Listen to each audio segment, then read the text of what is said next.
Et la lumière artificielle qui est omniprésente dans son quotidien, c'est ce qu'on va voir ensemble dans cette nouvelle vidéo.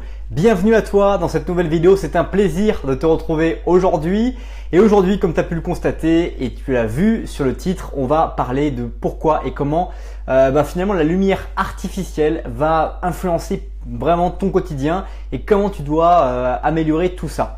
Juste avant cela, je t'invite à t'abonner à ce contenu et activer les notifications directement. Tu sais mieux faire que moi, pas besoin que je t'explique tout ça. La question pour nous tenir en haleine durant toute cette vidéo va être la suivante. Combien d'heures de sommeil a-t-on perdu en moyenne depuis 150 ans? Je t'invite à noter la réponse à cette question dans un coin de ta tête et on verra ensemble la réponse à cette question à la fin de cette vidéo. Alors le manque de sommeil, c'est une chose, mais comment finalement en est-on arrivé là? Il y a 150 ans, les seules activités physiques qui étaient possibles de réaliser le soir en fin de journée, c'était la lecture, l'écriture, parler, avoir des relations sexuelles et éventuellement, naturellement, dormir. Eh bien oui, comme tu peux le constater, il y a 150 ans, l'électricité, la lumière n'existait pas. Arrivé le soir, il fallait soit une bougie, soit finalement il fallait se contenter de travailler dans la nuit. Ce qui signifie que depuis environ seulement 150 ans, nous arrivons à vivre un petit peu comme nous le souhaitons et nous sommes exposés à des lumières artificielles quotidiennement et voire constamment. Les soirs avec les ordinateurs, le soir avec la téléphone qu'on peut avoir dans ses mains, le soir avec la télévision, le soir avec la lumière juste à son plafond. Et finalement, qu'est-ce que ça indique? Une lumière artificielle va dire à ton cerveau que le soleil vient de se lever ou alors en tout cas qu'il brille toujours. Et donc le fonctionnement circadien de ton corps, le rythme de vie circadien devient complètement perturbé. En pleine nuit, tu regardes un écran et c'est comme si ton corps avait l'impression que le soleil venait de se réveiller. Donc c'est vraiment problématique parce que du coup, le lendemain matin, tu vas avoir plus de difficultés à te lever parce que tu vas pouvoir moins dormir et donc moins faire ton quota d'heures que tu avais besoin. Et donc, il y a différentes astuces, c'est ce que j'ai partagé avec toi dans cette vidéo, c'est différentes astuces pour te permettre de pouvoir limiter ces effets absolument néfastes pour ton corps à court, moyen et long terme. La première chose qu'il faut faire, si tes matins sont très difficiles, c'est de t'exposer directement au soleil très tôt dès que tu peux le faire. Donc ça peut être en s'exposant au balcon, en prenant un petit déjeuner dehors, en très vite sortant chez soi et prenant un moyen de transport ou marchant pour être face au soleil. Bref, plein de techniques existent. Le meilleur moyen de pouvoir bien te réveiller, c'est de t'exposer au soleil. Ensuite, deuxième moyen pour bien régler tes rythmes circadiens, c'est la journée de t'exposer au soleil. Nous sommes la majorité du temps dans des salles, dans des boîtes, comme dit Pierre Rabhi. Et finalement, qu'est-ce qui se passe? Eh bien, à un moment donné, on ne voit pas le soleil, donc notre rythme de vie circadien est complètement perturbé. S'exposer au soleil toutes les 40 minutes, 45 minutes, au moins 5 minutes est vraiment bénéfique, même si 20 minutes serait l'idéal. On n'est pas dans un monde idéal, donc 5 minutes serait largement suffisant.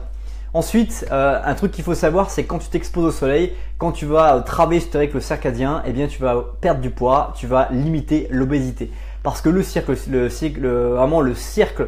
circadien va te permettre de pouvoir reprendre ton corps en main, lui permettre d'avoir ces bons cycles de sommeil et indiquer à ton cerveau des cycles de repos nécessaires.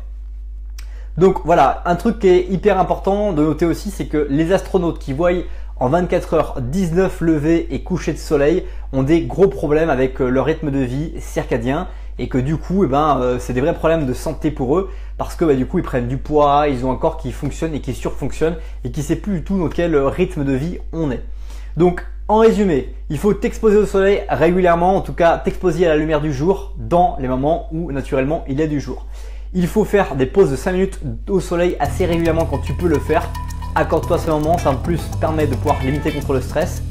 3. Limite absolument l'exposition que tu peux avoir le soir et la nuit envers les écrans, la lumière. Essaye de finalement favoriser des activités dans lesquelles tu n'as besoin que de la lumière du jour. Et quand tu n'as plus de lumière du jour, adapte tes activités et n'allume pas les lumières chez toi. En tout cas, essaie d'éviter de les allumer.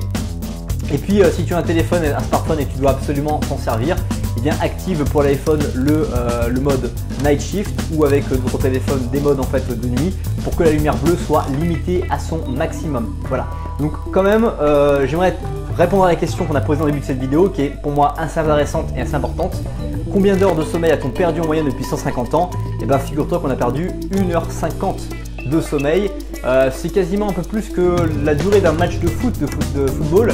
Et donc c'est extrêmement fou de se dire que chaque jour, et ben voilà, on dort un match de football en moins. C'est juste extraordinaire, ça fait beaucoup. En un mois, ça fait quasiment une saison de football qu'on n'a pas dormi. Donc c'est un petit peu hard et un petit peu violent si tu vois un petit peu l'analogie que je voulais faire avec toi. J'espère que cette vidéo t'a plu. Si c'est le cas, je t'invite à cliquer sur le bouton qui va bien, à partager cette vidéo autour de toi et à me dire quelle idée ou quelle astuce as-tu découvert dans cette vidéo que tu ne connaissais pas juste avant.